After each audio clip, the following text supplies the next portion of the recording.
ஓட்டம் எல்லார் வாழ்க்கையிலையும் இருக்கு.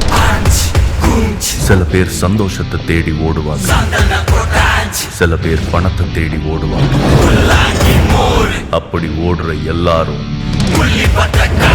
அவங்க தேடிட்டு போற விஷயத்தோட தொலைய வாய்ப்பு இருக்கு. ஆனா அடையாளத்துக்காக ஓடுறவங்களும் சில அடையாளத்தை மாத்த ஓடுறவங்களும் என்னைக்கும் தொலைகிறது அடையாளமா தெரிவாங்க. அப்படி உருவான ஒரு அடையாளம் தான் என் நெஞ்சில் குடியிருக்கும்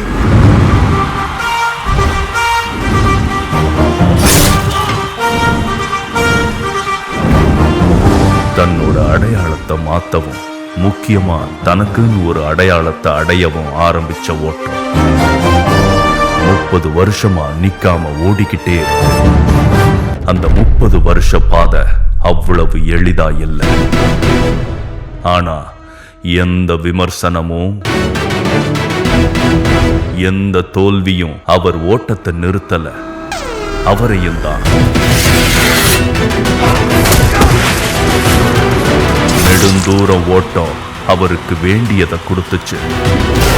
அது மட்டும் இல்ல,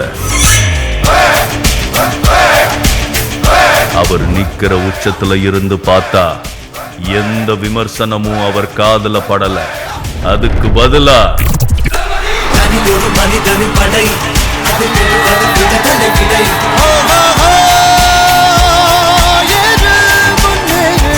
So the moral of the story is நம்ம கடமையை செம்மையாக செஞ்சுட்டு அந்த நதி மாதிரியே போய்கிட்டே இருக்கணும்.